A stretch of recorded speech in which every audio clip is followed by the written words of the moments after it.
Hello, my name is Badi Abdulwahid. In this series of lessons, you will be introduced to several important topics regarding Linux.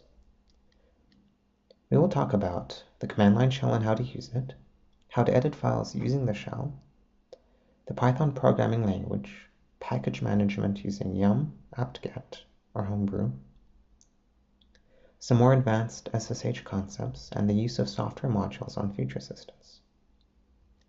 To continue, you should have an account on future systems and be able to log in using SSH.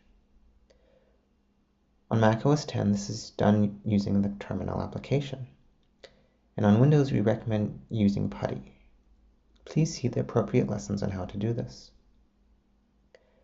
I'll provide a quick overview of the topics before we start. A shell is an interface between human and computer. This interface allows certain tasks which would otherwise be cumbersome and time-consuming to be relatively simple to accomplish. There are many different types of shells, each designed to facilitate certain tasks.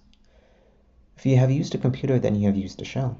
For instance, Windows and Mac OS X provide a shell based on graphical representation of concepts, with the interaction done using the keyboard and mouse. Furthermore, touchscreen phones and tablets provide a shell supporting interaction using touch. The shell we will be focusing on is known as the command line shell, command line interface, or CLI for short. The mode of interaction with the command line is via text. Programming, scripting, and modifying files using the command line require the use of a text editor, or editor for short.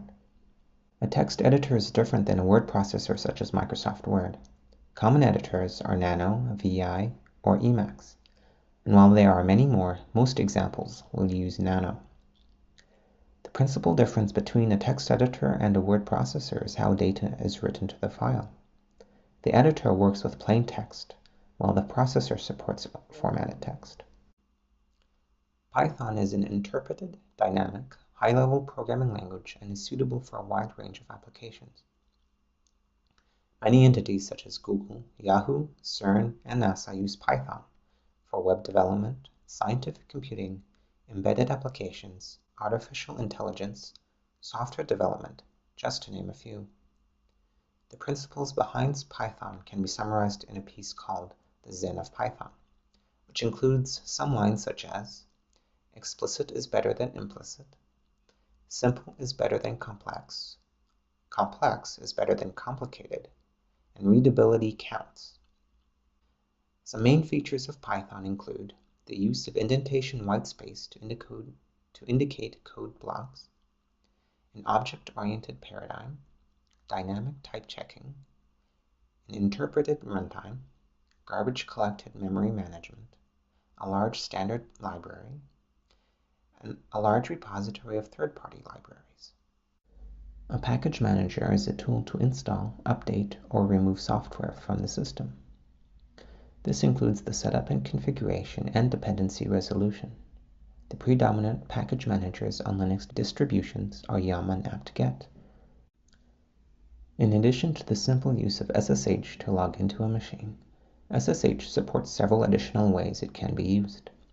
The SSH configuration file allows convenient access to machines using aliases. Additionally, SSH tunnels allow connections to machines that would normally be inaccessible due to things such as a firewall.